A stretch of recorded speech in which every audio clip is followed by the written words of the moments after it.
book I'm going to talk about, it's A Breath of Fresh Air by F.C. Ball, and it was published in 1961.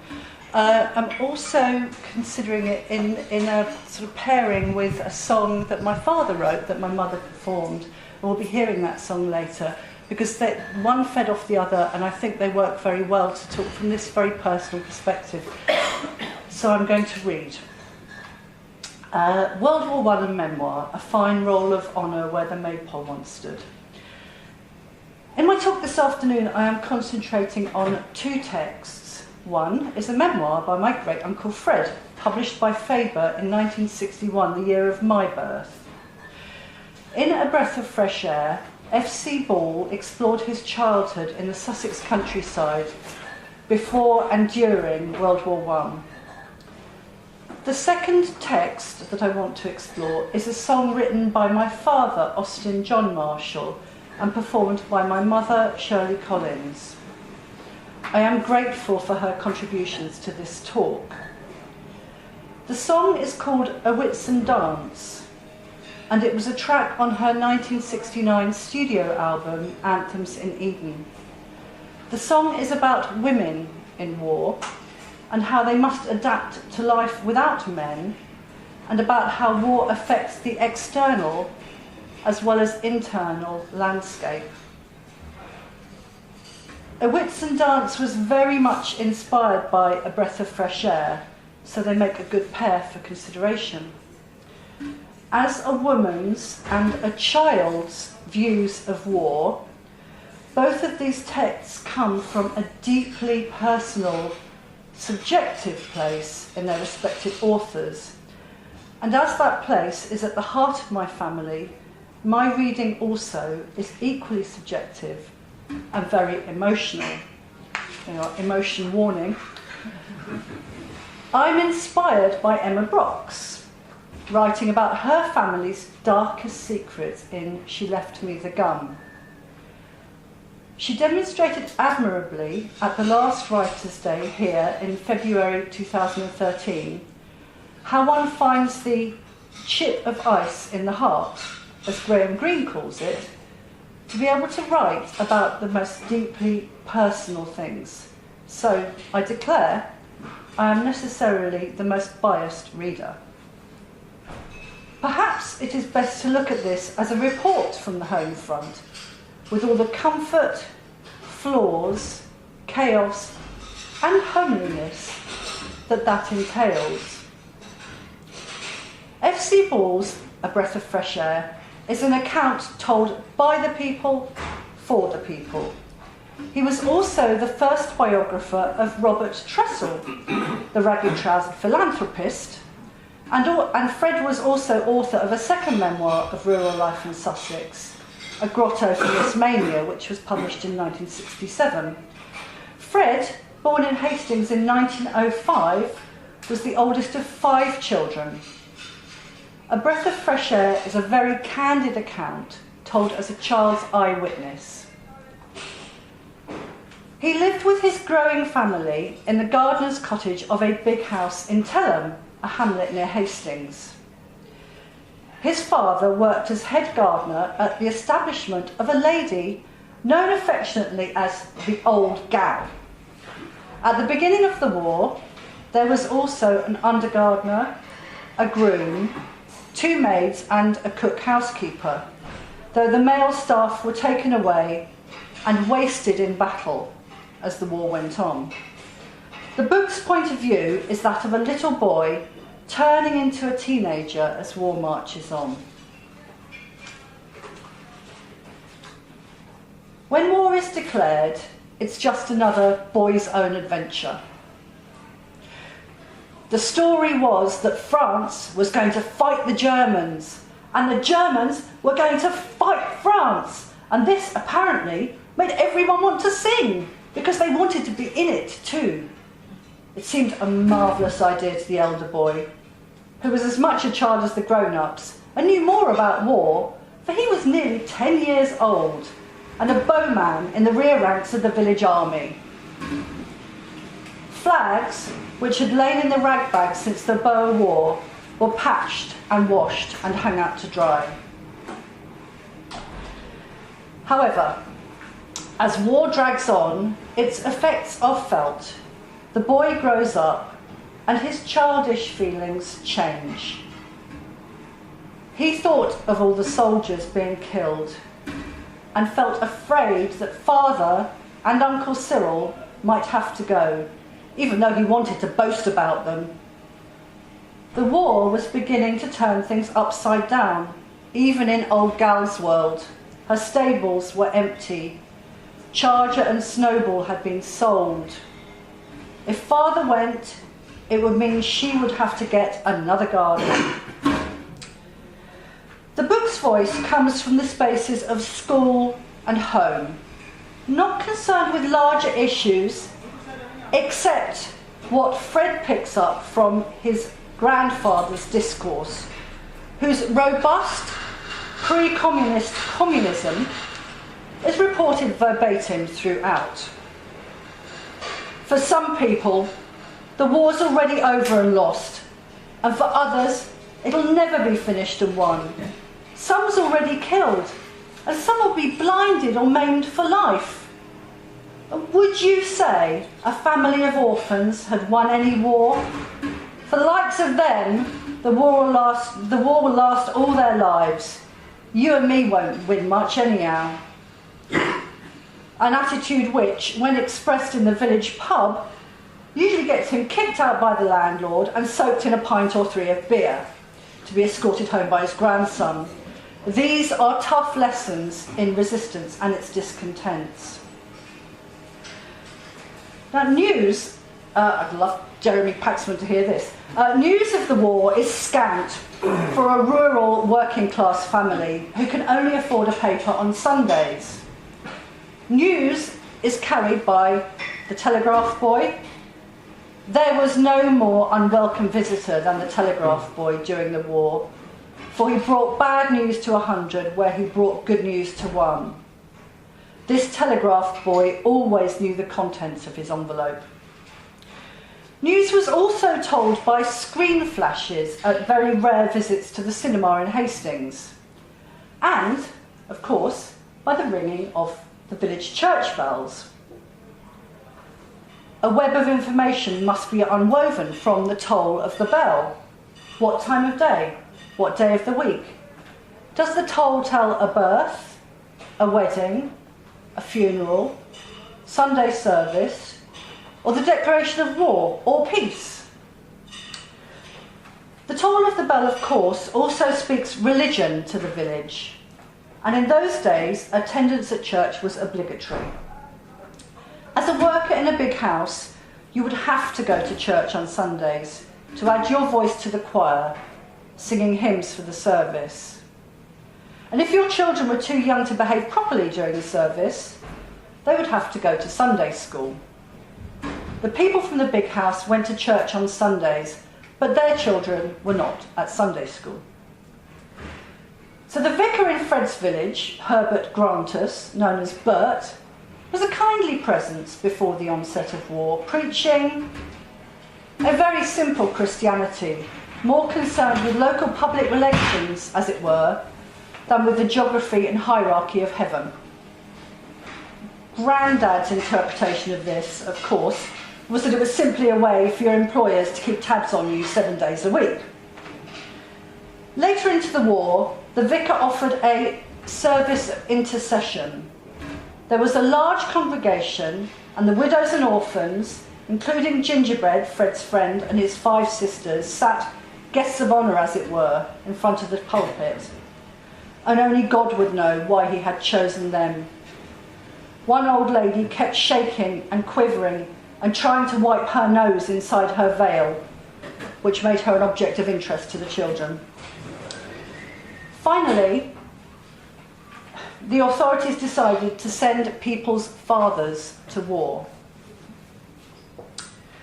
When George Edward, the youngest, was 6 weeks old and couldn't yet distinguish Father's face from a brass bed knob, Father took a last look round the garden, was kissed by everyone as if he was never going to return, and walked off to the station.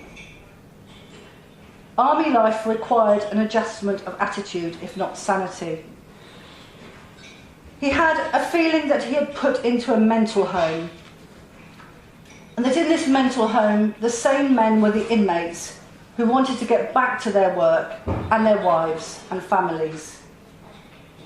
He's a sort of Edwardian English Candide, just trying to cultivate his garden, but having his work interrupted when the state demands additional fertiliser for its factory farms. In the meantime, the women looked on. Mother watched secretly the course of this fever for military glory and mentally assessed the progress of the war. But in 1916, the war looked as if it might go on until the women went to France and knocked a few English and German heads together. Young Uncle Cyril, who had worked as father's undergardener, was sent off to the front as soon as he was 18. The government had decided, to the dismay of some regular officers, that certain men from the ranks should be commissioned. So Lance Corporal Uncle Cyril was interviewed to see whether he could be taught to speak an officer's version of the King's English, and, needing a little practice, had been sent to Oxford University for 3 months as a cadet in the Royal Flying Corps. Uncle Cyril soon learnt to fly and flew over the cottage to say hello and goodbye. He leant out and the children saw a coloured streamer fall from the plane.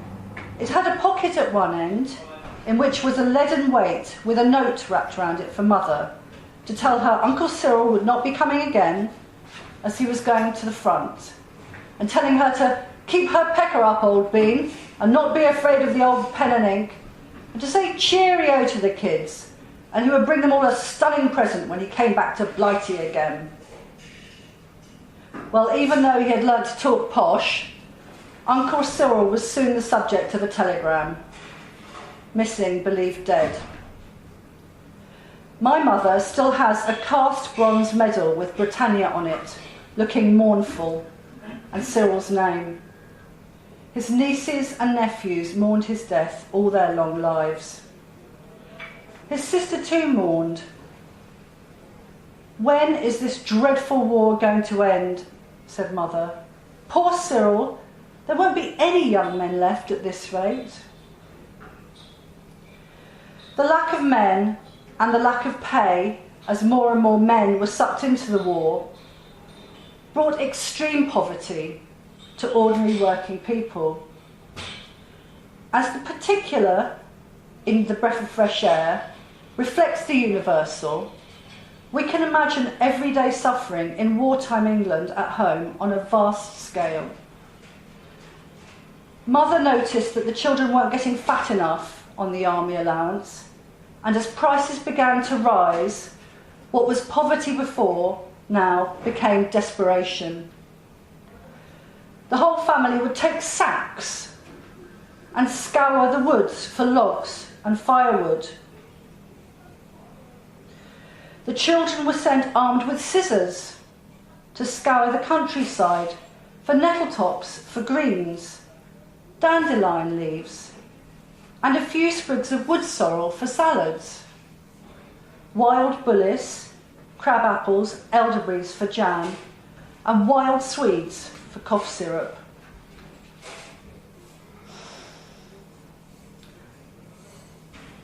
A little boy growing into adolescence in wartime must configure a militarist set of values to stake out his masculinity. In the village school, Fred writes, a few of the big boys proved a bit of a drawback, being much rougher and fiercer than necessary for peace and quiet, and they also went in for sports. One of these was to line the corridor as the smaller boys came in and push them violently from side to side. The small boys would show their scars later on as veterans, and a scar was of higher value than any scholastic achievement. Toughness and daring were the chief objects of education, and the headmaster held up for ridicule those he called poor-spirited. Fighting is more than ever the mark of the winner or the loser in the world of men at that time. The black eyes that go with this, both given and received, decide who will be the winner, who takes the prize, or who makes the ultimate sacrifice. Winning hurts as much as losing. There is no triumphalism here, no crowing in victory. Fred must achieve masculinity and pursue winning by beating bullies with his fists if necessary. And this fight is, at first a kind of game, reflected in the national project as understood at a local level. The old gal expected the war to be over in a few months, simply because our cause was the righteous one, and of course we had never lost any wars and her husband had been a general.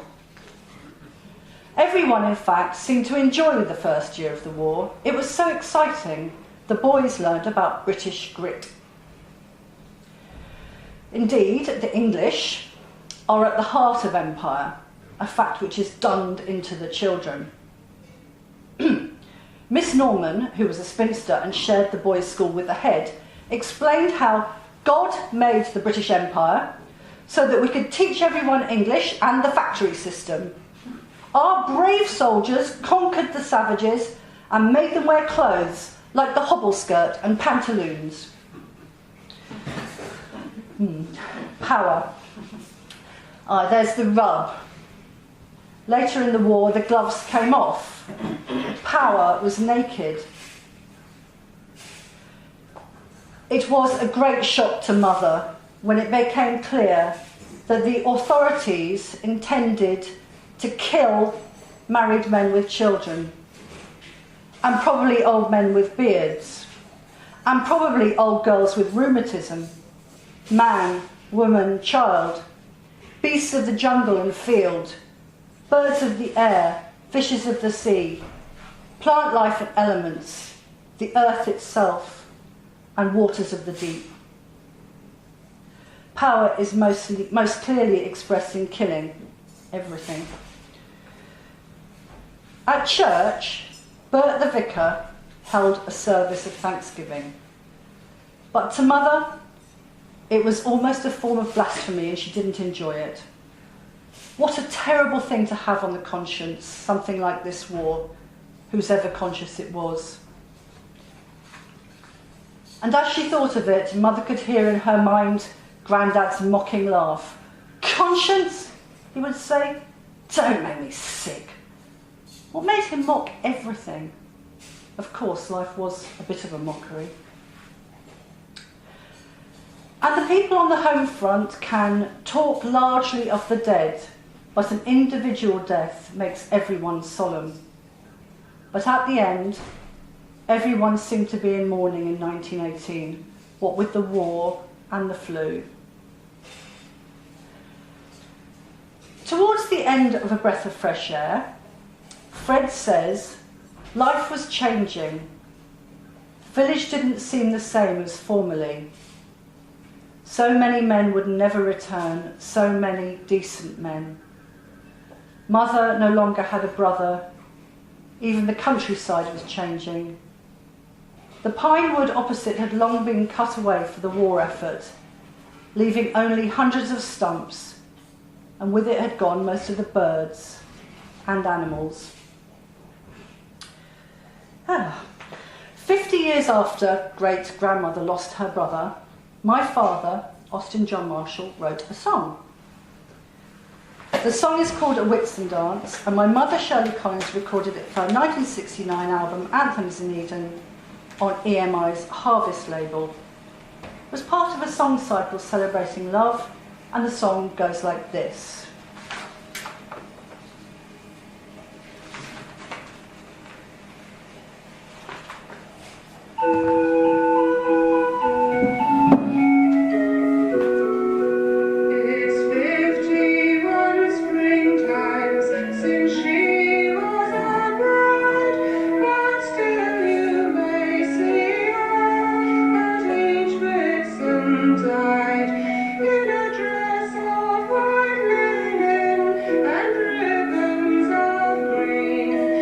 As green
segues into another song, perhaps we'll hear the second half of that track earlier. Thanks, Mum. I've got copies of those lyrics if anybody wants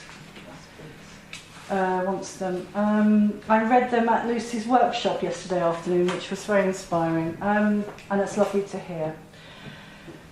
So, written 50 years after the armistice, A Whitsun Dance appeared 2 generations after the end of the First World War. It takes at least 2 generations to make a tradition. No words can add to my mother's beautiful singing of this song, which my father wrote in response to A Breath of Fresh Air, published 7 years before. My father also had my maternal grandmother in mind, and Dorothy Florence appears as her child self in A Breath of Fresh Air. A Whitsun Dance picks up on a phenomenon experienced by young girls, in fact by women of all ages post-1918. There were simply not enough men left for dancing partners, so the women danced with each other. To compensate everyone for their losses, a stone cross was designated for every single city, town and village in Great Britain. The designs of some of these are very lovely, but in England they were frequently put on the village green at precisely the place where the Maypole once stood. There's a fine roll of honour where the Maypole once was. And so country dancing became something safely tucked away in the past, something that would henceforward take place indoors with a partner of your own gender. English country dancing became safe, unsexed, taken away from the people. In the lines, there's a row of straight houses in these latter days, are covering the downs where the sheep used to graze. The song summons the dismay at post-war development of green land for profit, not for houses for returning heroes. Here is a spirit of prostrate with dismal, as one Sussex shepherd put it, when countrymen awoke after the long nightmare of war to find the nightmare had taken root, like bindweed that hadn't been dug out properly. The nightmare had become part of real, daily, peacetime life. The machinery of war was being put, not into storage, but to work in peacetime, on the green fields of England, bulldozing them, turning them into rows of villas. Not the affordable housing promised to returning heroes, but Mac villas for the nouveau riche, sprawling over the downland that used to provide a livelihood for the southern rural working class. The Sussex new town, and I hope there's nobody here from there, called Peacehaven, as it was founded just after the end of the First World War, inspired shepherd and folk singer Jim Copper to say, "Now it's houses, houses, houses on the land we used to plough. I don't like it. It makes me prostrate with dismal."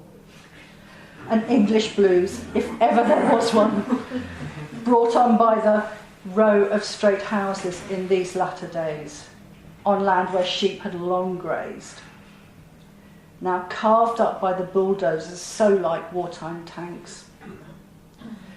Peacehaven, unironically named excrescence on those delicate white chalk cliffs so prone to erosion, overhanging the English Channel, which had protected us from invasion, there, where the land crumbles into the sea, there, this crummy little town, and the ugly housing that sprawls out of it like vomit. They should have called it Spoils of War Town. In Forever England, Alison Light writes, in the context of Daphne du Maurier's work, of an unsatisfied longing for an idealised place which can never be met, a modernist imagination, evoking a sense of exile as an irremediable condition of the subjective life. Houses are repositories of the past. They become an interior location. Our connection with others depends on this sense of identity. It is in danger of being uprooted. If these things Alison says are true, that modernism is defined by a giant hole of longing at the heart, longing for a more authentic, vivid time, then what does it mean to build your bourgeois Mac mansions on virgin green, on the earth, houses not fit for heroes, but fit to line the pockets of profiteers and create a new interwar middle class? It was the First World War and its new technologies that bashed England into the shape that was fit to receive new developments like Peacehaven. The symbols of nationhood, the red poppies and wreath from the Queen, cannot compensate for losses, cannot take away the pain and anger of bereavement. I think of Mother in A Breath of Fresh Air at the service of intercession. Nor can stone crosses and memorials in villages thankful and unthankful compensate for loss. Many moderns, writes Alison Light, yearn for a more vivid and authentic past. The mass destruction of the people that lived in and worked in and created that pre-war past could be one of the main reasons for that giant hole at the heart of modernism. In fact, the mass destruction, deliberate as it seems, of the vivid and authentic, and less profitable, as not subject to the factory system, might just have created the big hole in modernism. The big hole leaves those moderns and us postmoderns with an unsatisfiable longing for an idealised place, yearning for a more vivid and authentic past. It is a crater caused by the dropping of those profitable weapons which helped, as Great Uncle Fred put it, to make widows and orphans always a paying business. The weapon-made crater was first seen in World War I, as the war hosted the debut deployment of modern industrialised ordnance. In the first global war, which presages today's global economy. That crater is the hole at the heart of all that came after it. And so, in conclusion, I would like to pay tribute to Fred and all the Breath of Fresh Air kids, and to my father, for writing down, so they can be preserved through the generations, these tales from the home front, where we attempt to heal the shell-shocked and still peep into that profitable new crater that is the abyss. Thank you.